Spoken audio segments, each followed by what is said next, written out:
Assalamualaikum warahmatullahi wabarakatuh, Prof. Waalaikumsalam warahmatullahi wabarakatuh. Alhamdulillah hari ini kabarnya Alhamdulillah sehat, baik, ya, Prof? sehat. Ya, sehat. Alhamdulillah berkat doa semua pendengar. Saya doakan juga semuanya sehat dan selamat menjalankan tugas-tugas hari ini. Ada yang penjual pentol keliling, subhanallah, setiap ayunan sepedanya itu diapresiasi Allah karena dia bekerja, ya, dia bekerja dan dia tidak ingin meminta-minta, ya, dia tidak ingin menggantungkan kepada siapapun, tidak meminta belas kasihan kepada siapapun, ya, ya silakan dilanjut. Ada satpam yang jam ini belum tidur ya karena jaga malam. Semuanya itu karena dia ingin bahwa rumah tangganya tercukupi kebutuhannya, bahkan ingin bisa memberi kepada keluarganya yang tidak mampu. Ada satpam yang luar biasa itu, sedekahnya itu saya tahu luar biasa. Padahal penghasilannya jauh melebihi dari tetangganya yang punya mobil dan pagarnya stainless itu. Loh iya benar itu ya, artinya kepeduliannya itu luar biasa ya. Ada penjual sayur kalau siang agak sore cari kangkung di sawah, kemudian ditali dengan anak-anaknya, kemudian dijual, luar biasa tuh. Orang-orang seperti inilah yang dosanya itu diampuni Allah ya. Karena semua penderitaan, semua kesedihan, semua kesulitan di dalam mencari rezeki itu bagian dari pengampunan dari Allah. Maka siapapun yang bekerja hari ini, apakah Anda perawat, ya sudah lakukan dengan kasih. Lakukan dengan kasih sebab yang Anda layani itu manusia dan kasih Anda itu tidak mungkin tidak menghasilkan sesuatu. Ya, tidak mungkin tidak menghasilkan sesuatu. Bagi yang gojek atau sudahlah pokoknya lakukan apa saja dengan senang hati. Semangat bekerja. Dengan senang hati. Sebab apapun yang kita lakukan itu dihargai Allah. Masya Allah. Yang manusia seringkali tidak menghargai. Ya Allah. Ya, toh. Ya, Prof. Saya sudah berkali-kali menyampaikan ya. Annal mar'ata idza annar rajula idza saqa imra'atahu minal ma'i ujira. Ini saya tunjukkan saja ya bagaimana Allah mengajari kita itu pandai mengapresiasi. Suami yang bekerja lalu hanya menghasilkan air untuk diminum satu teguk saja ya. Itu ujiro, diapresiasi oleh Allah. Ya coba. Manusia tidak mengapresiasi sama sekali. Masa pulang kerja hanya dapat air. Meskipun hanya air tapi Allah Ya, bisa tapi Allah menghargai. Karena air itu ya pemberian Allah, jatahnya hari itu ya hanya sekian itu. Ya, biasanya dapat rezeki Mbak itu, tapi hari itu tidak ada. Yang ada hanya sisa air yang dibeli pada saat dia keliling jual mainan itu. Jual mainan, dia jual obat tikus ya, sisir. Ya. Coba diamati itu, luar biasa. Tiap hari saya lihat dengan memikul sekian banyak alat-alat seperti itu. Pandanglah mereka dan doakan mereka. Ya. Ini berarti harus ini ya Prof, melihat hal sekecil apapun harus bisa selalu mensyukuri. Iya, mensyukuri bagi yang bersangkutan. Lalu kita yang melihat itu, kalau kita punya apa-apa ya boleh kita berikan. Mungkin dia belum makan siang, ya. Atau kalau tidak punya apa-apa ya sudah bacakan Fatihah saja. Ya Allah, ya orang-orang yang seperti ini ya Allah, mereka itu siap mati ya demi untuk mempertahankan kelangsungan hidup keluarganya. Ya gitu saja cukup. Ya. Jangan seperti tidak melihat apa-apa.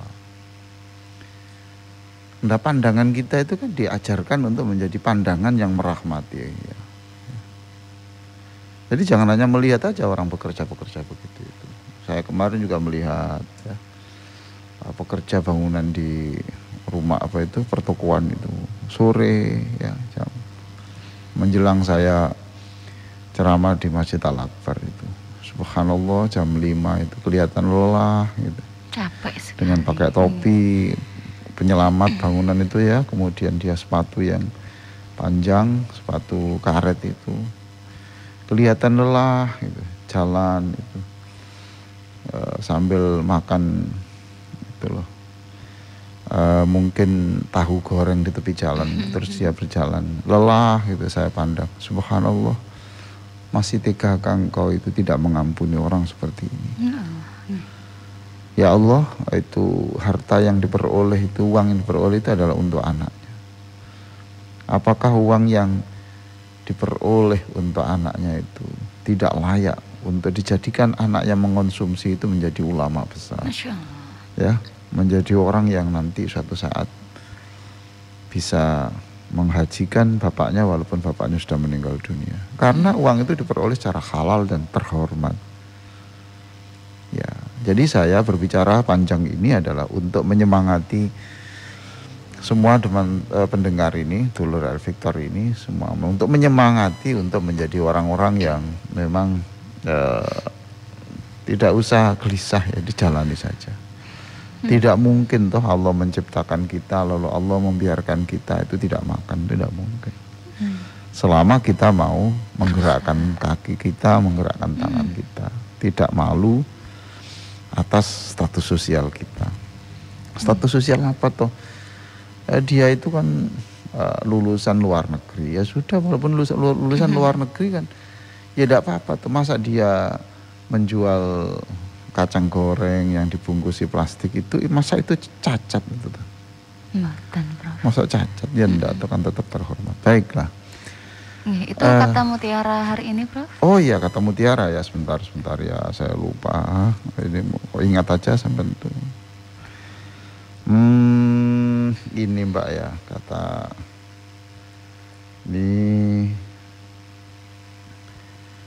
ini jangan bersedih ya. Ini kata Jalaluddin Rumi ya. Jangan bersedih. Yakinlah bahwa apa yang gagal kau peroleh hari ini tidak lebih baik daripada apa yang akan terjadi. Ya, jangan bersedih. Sekarang Anda gagal apa? Ya. Anda ingin sesuatu tapi gagal ya. Sudah di depan mata tiba-tiba gagal. Nah, ini Jalaluddin Rumi mengatakan jangan bersedih ya, jangan bersedih. Yakinlah bahwa yang gagal itu, yang akan Anda peroleh itu tidak lebih berharga daripada apa yang akan terjadi. Artinya yakinlah bahwa setelah itu gagal masih ada kesempatan untuk meraih sesuatu yang lebih berharga walaupun dalam bentuk yang tidak sama. Ya. Berarti ketika gagal, ketika tidak memperoleh apa yang diinginkan harus optimis ya Pak? Iya, ya harus senang saja, bahwa yakin bahwa ini ya baik, tapi ini yang sebetulnya ingin saya peroleh itu baik, tapi yakinkan bahwa apa yang akan terjadi, apa yang diperoleh kemudian itu diyakini bahwa itu pasti lebih baik. Gitu. Ya, terima kasih. Ya, Anda gagal ujian sebagai PNS ya. Ya tidak usah sedih, wong itu sudah ada takdirnya semua. Yakinkan saja bahwa ternyata Anda tidak menjadi PNS, tapi kemudian direkrut menjadi manajer hotel, toh, manajer perusahaan. Ya, kenapa kok di sana? Iya, karena dia kebetulan ketemu orang, dia direkrut karena kejujurannya. Jadi saya ulang, jangan bersedih terhadap apa yang yakinlah bahwa apa yang gagal kau peroleh ya tidak lebih baik dari apa yang akan terjadi. Luar biasa, terima kasih Prof untuk kata-kata penyemangat dan kata mutiara hari ini. Kita lanjut kajiannya tentang apa, Prof? Ini ya, saya subuh ini merenung ya, setelah tadi itu ada di masjid ada sholawat yang senang sekali saya dengarkan betul. Jadi imam di Masjid Al-Hidayah di kampung saya, rumah saya itu dekat masjid, jadi ada sholawatan, ada apa, itu senang sekali saya. Di situ ada yang ya Sayyidi ya Rasulullah, wahai pembimbingku, wahai utusan Allah. Ya Sayyidi ya Rasulullah, ya man lahul jah indallah, wahai Nabi yang sangat terhormat dan karismatik di depan Allah. Innal musi'ina qad ja'u, sebenarnya setiap hari ya Allah banyak orang-orang yang telah melakukan kesalahan ini yang datang kepadamu ya, dengan membaca sholawat. Bidzambi yastaghfirunallah, ya, dengan membawa dosa yang dengan barokah sholawat itu engkau akan mengampuni. Nah, indah loh. Masih ingat itu lagunya, Mbak? Ya Sayyidi ya Rasulullah. Ya, pernah dengar itu, Mbak? Ya, pernah, Prof. Ya man lahul jah indallah, innal musi'ina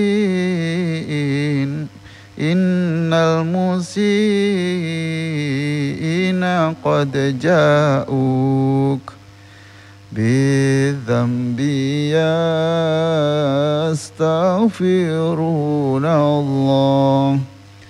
Jadi kita menganggap Nabi itu, kita mengakui Nabi sebagai orang yang paling terhormat di hadapan Allah.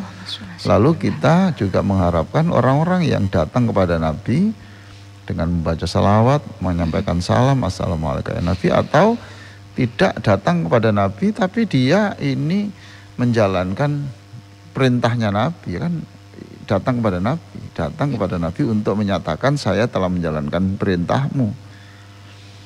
Ya itu, baiklah. Hari ini saya kemudian merenung inilah saya.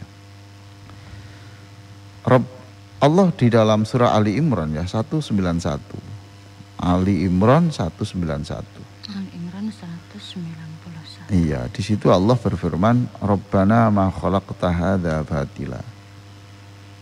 Ini ya saya tahu betul bahwa Anda semua ini memang sudah sering mendengar ayat ini. Saya sudah tahu betul. Karena bisa saja Anda yang mendengarkan ini jauh lebih cerdas dari saya, bisa lebih suci dari saya, lebih banyak hafalan Quran dari saya gitu. Tapi saya tidak yakin bahwa Anda sudah mengembangkan pengertian ayat ini dalam pengertian yang sangat luas. Jadi Rabbana ma khalaqta hadza batila. Engkau tidak menciptakan apa saja di bumi ini kemudian karena Allah nganggur, itu enggak ada. Terus enggak ada tujuan, itu enggak ada. Jadi Allah menciptakan nyamuk ini untuk apa gitu.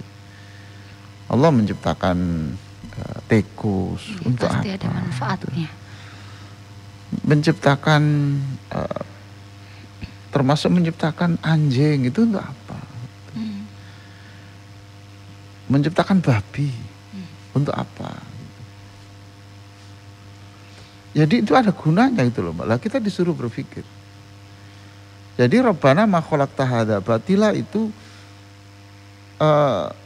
bisa kita ucapkan ketika kita mau berpikir gitu ya. Ketika kita mau berpikir. Ya sampai menciptakan anjing. Anjing ini, Mbak ya. Anjing enggak boleh toh, Mbak, dikutuk-kutuk kan enggak boleh, Mbak. Anjing enggak boleh. Wong anjing itu Allah mempersilakan. Silakan dimanfaatkan. Ini ciptaan saya. Coba. Silakan dipakai gitu. Loh, luar biasa toh. Jadi anjing ini dirancang oleh Allah dengan kemampuan-kemampuan yang ketajamannya, kecepatan larinya yang itu sudah ditakar oleh Allah supaya nanti manusia itu bisa happy dengan anjing ini. Kalau silakanlah Mbak Elvina menulis ini, itu Mas Hilmi ayat Al-Maidah ayat 4. Al-Maidah ayat 4. Al-Maidah ayat 4. Jadi tidak ada yang sia-sia, Prof ya? Apa yang diciptakan sebentar. Allah ini? Kok 4 ayat 54 ini. Al-Maidah ya, saya lupa ini ayat berapa tadi? Ayat 4, Baf. Sebentar itu. Pokoknya ada di sini ya, nanti saya cek lagi ya. Oh. Jadi di situ ada silahkan Anda memakai anjing untuk kamu berburu, gitu Mas Ilmi. Silahkan pakai anjing, kan berarti boleh toh Mas Ilmi ya. Jangan dikutuk toh. Waduh dia najis, najis dong. Loh najis kan ada solusinya. Ya, dicuci 7 kali. Dicuci 7 kali. Ya kan gitu. Sederhana ada solusinya. Yang susah solusi adalah mulutmu yang najis itu. Ya Allah, astagfirullah. Loh, bener loh. Yep. Lebih najis. Hatimu yang najis itu enggak bisa dicuci dengan 7 samudra. 7 lautan tuh Mas Ilmi enggak bisa untuk membersihkan itu. Ya najis kan hanya mulutnya anjing loh. Terus ya. Kita ini setiap malam Jumat disuruh ingat anjing coba. Setiap malam Jumat. Malam Jumat. Lah iya. Betul. Setiap malam Jumat. Setiap malam Jumat kan kita disuruh ingat anjing. Ya itu diulang-ulang surat Al-Kahfi ya. Ayat 18.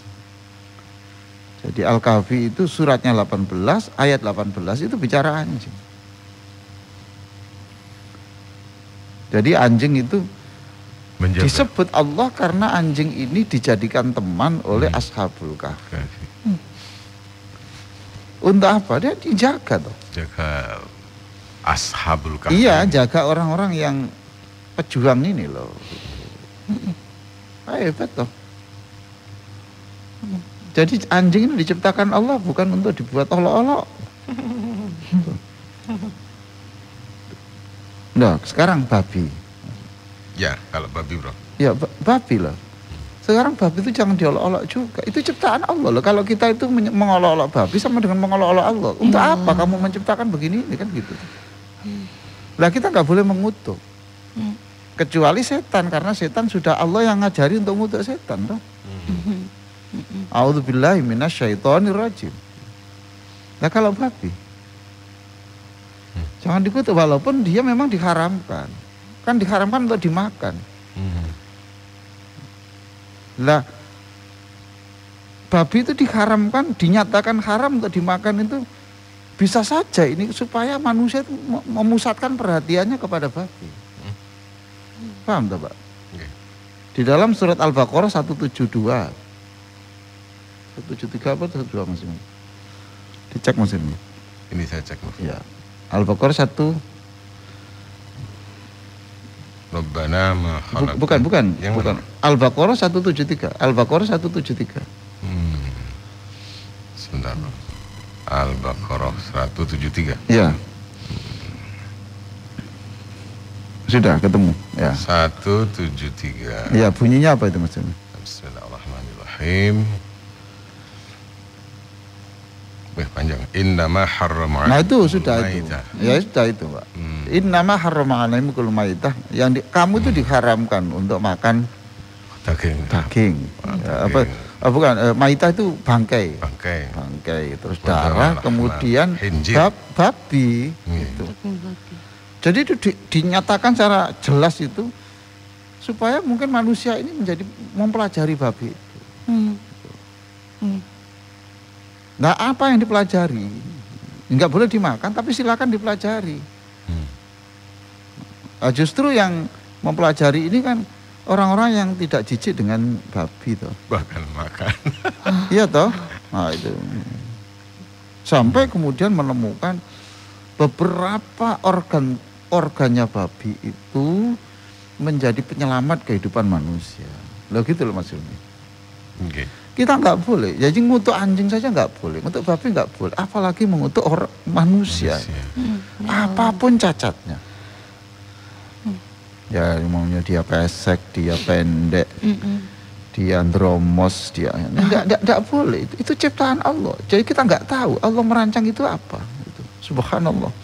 Kita itu disuruh yang menghormati Allah itu ya dengan menghormati makhluknya. menghormati Allah dengan menghormati makhluk. Betul, betul. Nah, jadi babi seperti itu. Jangan-jangan babi nggak boleh dimakan, suruh mempelajari. Lalu di situ sekarang sudah banyak Mas Gilmi itu katup jantungnya babi itu bisa untuk manusia. Loh, itu Mbak. Nah, saya berbicara ini karena pagi ini itu ada di media itu sangat ramai tentang keberhasilan mencangkok ginjal manusia itu dengan ginjalnya babi. Allah. Itu toh. Mengapa itu dia harus bekerja keras? Sebab sekarang orang yang punya persoalan ginjal itu, saya baca itu, saya bukan dokter ya, saya bukan dokter. Sekali lagi saya bukan dokter. Saya hanya membaca dan nanti tolong dikoreksi Pak dokter dan Bu dokter ya. Di situ dinyatakan bahwa 40% orang yang kena persoalan ginjal itu mati karena kehabisan orang yang donor ginjal. Tidak ada pendonor. Iya, tidak ada pendonor ginjal. Itu toh? Nah, ada yang donor itu yang kemarin karena kesulitan pandemi kemudian dia menyelamatkan anaknya dengan menjual ginjalnya itu. Itu maksud. Yeah. Nah, sekarang jadi persoalan tahu itu Mbak. Lalu rame ini, ya itu begitu manfaatnya ya. Wah, ya Allah, Rabbana ma khalaqta hadza batila.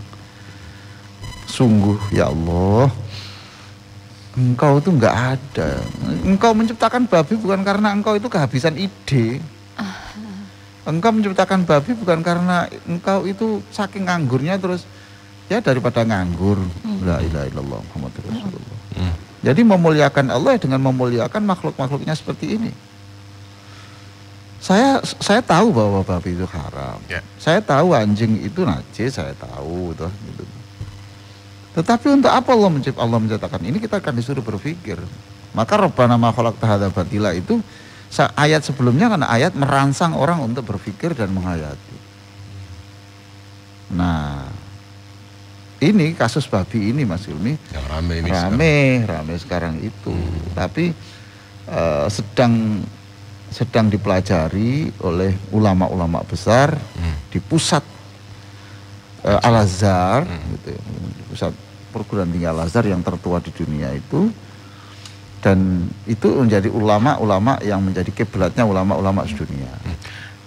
Artinya bahwa ini juga memunculkan peluang-peluang kita berpikir, mencari ilmu. Nanti lagi. Akan saya jelaskan bagaimana apa komentarnya ulama-ulama Mesir ini ya terhadap ini. Ya.